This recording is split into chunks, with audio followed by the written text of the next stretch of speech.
People need to just get off Atlanta's ass about this Lamar Jackson situation.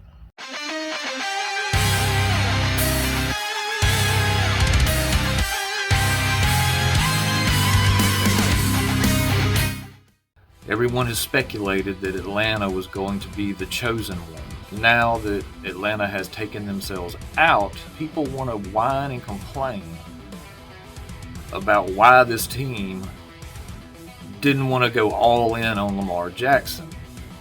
I'm going to explain to you why. And it's really simple if you just follow the Atlanta Falcons. Michael and Kevin back with you. Breaking news here on SportsCenter. Chris Mortensen reporting Matt Ryan has agreed to a 5-year extension with the Falcons that makes him the first $30 million per year quarterback with $100 million guaranteed, according to league and team sources. Mike Garafolo, as we told you at the top of the show, likely could happen today. Matt Ryan has been traded to the Colts, everybody. And by trading him, they ended up eating $40.5 million in salary cap. Combined with Julio Jones, you're over $60 million dead. That's it. So Arthur Smith and Terry Fontenot had to take the low road, go get a Marcus Mariota, and start filling the roster with depth. Now, all these same people that are whining about the Falcons not taking Lamar Jackson are the exact same people that said the Falcons wouldn't win more than 3 games. 4 teams that'll probably be competing for playoff berths. 4 losses, the cost to end the season. Listen, best case scenario, Mariota becomes the new Ryan Tannehill, the guy who replaced him in Tennessee. This team goes on a little bit of a run. Worst case is Matt Ryan was a lot better than we gave him credit for, and this team struggles. As you see, I'm taking the latter. I think this is going to be a tough year for the Atlanta Falcons. 5.5. I'm sorry I didn't go 5 wins for you guys. I think 4 would be sufficient. And let's get ready to see exactly what you can do in next year's draft. The Falcons went 7-10 with Marcus Mariota and Desmond Ridder. They were last in total defense. Last. They were last in sacks. They were last in pressures. The Atlanta Falcons defense was very bend and sometimes break.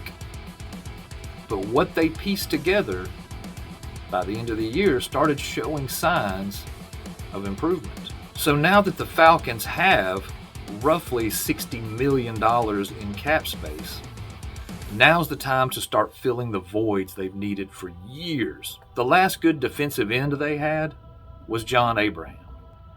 Now, with the exception of Grady Jarrett, that line is still pretty bad.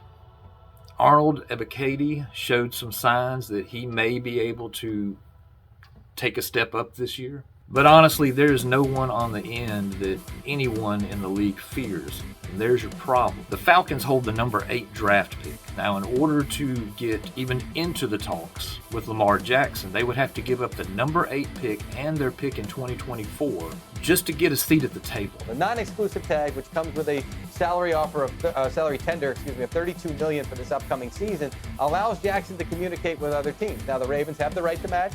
If they don't, they get 2 first-round picks in return. Then you have to offer Lamar Jackson a contract. That contract that you will be doing with him and his mother. Not an agent, no lawyers. Him and his mother are going to sit down and negotiate with you. There's a big problem why many teams aren't interested in negotiating with Lamar Jackson. For the Falcons to give up $200 million guaranteed over, you name the years, 5 years, $250 million, with something along the lines of what DeShaun Jackson got, but he wants more. The Falcons would once again tie themselves up in cap hell, have the 31 ranked defense, and not have any money to go after any free agents that may be able to groom a lot of these young players that they've drafted that show a lot of signs. Drake London, Kyle Pitts, Arnold Ebiketie. All these are young players that could easily use a mentor to step in and help them go to the next level. The Falcons need to use that cap money to solidify this team. They have big needs. When you see needs on a draft board, these aren't just needs. These are demand. You must get a pass rushing defensive end. It's got to happen. You're not going to be competitive without the pass rush. So why would anyone think the Atlanta Falcons would dive into this other than the fact that Michael Vick came from the Falcons? That's all I can think of. That's the only reason that it would make sense for Atlanta to even consider this. But when you have the worst defense in the NFL and you now have $60 million for the new GM and the new coach to go shopping, you don't blow it all on a quarterback that is going to break the bank and isn't going to have the ball because the defense is going to be on the field for 20 minutes out of the game. You're going to break the bank for a quarterback who won't even touch the ball for 40 minutes of the game because the defense is so bad that they're constantly on the field, and your $250 million quarterback is sitting his ass over on the bench waiting to get a chance. That's why Matt Ryan has more comeback victories than pretty much anybody in NFL history.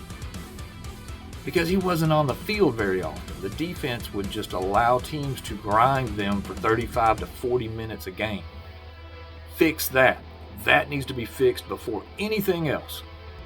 So in closing, leave the damn Falcons alone. Find somebody that wants to spend all that money on Lamar Jackson and negotiate with him and his mom for $250 million. Or whatever he asked for, $200 million. Once you pass 2 commas, it doesn't even matter at that point. You really need somebody that knows what they're doing to negotiate that for you. And unfortunately, Lamar,